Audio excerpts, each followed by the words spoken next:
make sure the knife is always sharp before using, even on vegetables. Anyway, here we are going to prepare the accoutrement for the coq au vin. Nothing but a couple of root vegetables and aromatic ingredients. Very simple, very nice. Here we have a potato, we'll peel.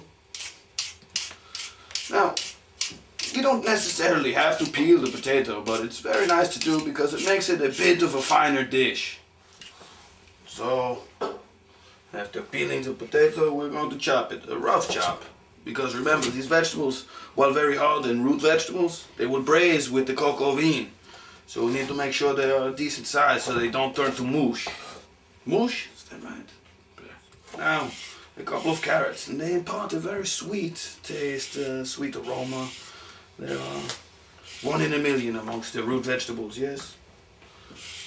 So a nice easy peel, and we'll give them a good chop, like we did to the potatoes, but rough. These are smaller, don't take that long to cook. Just like Grandma used to do. We do something different with the green beans.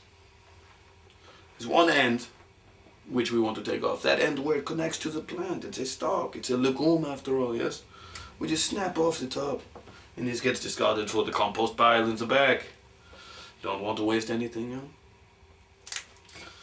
And now for the mushrooms. These are nice, very nice wild mushroom. They are shiitakes. And they have a very earthy, very sweet flavor. We just cannot use the stems. So again, compost, yes. Now we can either use these whole, or we can give them a chop. I prefer to give them a chop if they are a little big. Just a rough chop. Better for the mouthfeel. Very well. Also, we will add the rest of that fine tomato. Sacre bleu, that's delicious. Now, mon Dieu, right here we have an essential Italian ingredient. It is sweet fennel, also known as anise. And it's another boiled vegetable, a layered vegetable. It imparts a very particular sweetness to the dish, which is what we're looking for in this acid bath basted coq au vin, yes? So,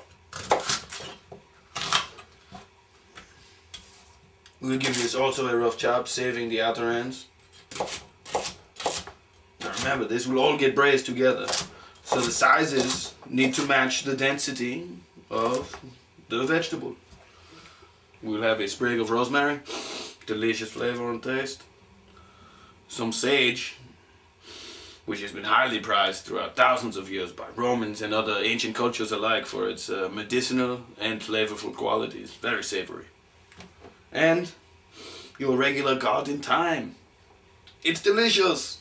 Okay, now that we have the accoutrements ready, the chicken ready, and the carcass for making soup with, yes, because we don't want to waste anything, like I said. We are going to get the stove ready by going over here. Okay, for a first course here today, we're going to make a soup. Very simple. We'll use the chicken carcasses from before, a little mirepoix or vegetables, and some fresh garlic. Let us begin. So it's better to take the garlic that has the skin on, because with the skin, it preserves the freshness a little. Give it a little tap, help to remove the layer of outward skin. Also, the crushing of the garlic helps to release more essential oils. A quick chop, and the garlic is ready to stuff. We will add a little oil to the very hot pan and give these a quick brown sear. Oh, it's a nice flavored virgin oil. Very well. Now we'll start with the rest of the aromatics.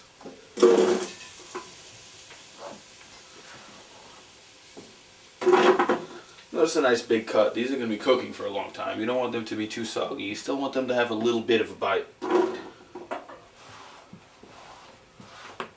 So after adding all the vegetables, we want to do our best to coat these in the oil that it's been cooking in. So give it a good spin with, you all know, the favorite spoon. Now cover to sweat. Alright, time to finish the soup. It's nice and steaming. They've been wonderfully sweated. Really emitted a lot of their flavor. And browned just enough to give a good flavor. What we're going to do here is add a little commercial grade chicken broth and bring that to a boil. And at the same time, we're going to add the chicken carcass that we used in earlier preparations, yes? It's got a lot of good meat on there, the chicken. It's just that it doesn't come off in larger cuts, so it's not so easy to grill or to prepare another way. So a lot of times the best way to soak all the natural goodness out of the chicken is to boil it like a motherfucker. We'll bring it to a cover and let it boil for a little while. Very well, and now the soup has come to completion. We have taken out the carcasses and we've pulled off the chicken flesh.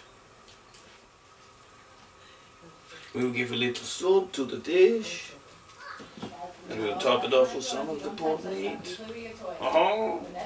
Some crumbs of fresh bread. Just finish it with a little olive oil. A little last minute seasoning. And we're all ready to go. Wonderful. You're on. First thing we want to do is get our pan a little hot, so we have everything ready. So, I'll turn this on to a nice medium-high flame. Here we have the chicken. We want to give it a light bath, a light marinade. We'll top it with a little olive oil and a little fine sea salt. Now just a little bit of fresh pepper. That's what that is. The two most essential ingredients in the culinary world are salt and pepper. Very nice. It is now ready and waiting. The pan should be hot. Let's do it. Here we will crush a little garlic to start with. Oh, it's a wonderful aromatic. A nice drizzle of olive oil to start in the pan. In the pan is at smoking point. We are ready now to braise the chicken. We'll see what pieces we can fit in there, yes. Oh, maybe a little breast. A piece of thigh. The other French cut breast. Now notice I'm putting it skin side down. The other thigh. Leaving enough room. We don't want to overcrowd the pan. Little sprinkle of seasoning over the top.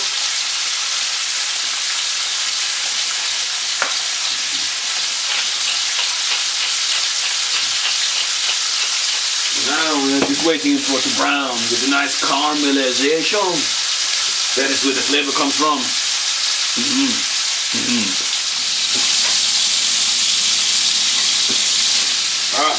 Now we return. See. Let us see. Oh, that is the beautiful color we are looking for. We'll remove this from flame. Every piece will now sit on the side while we start the vegetables.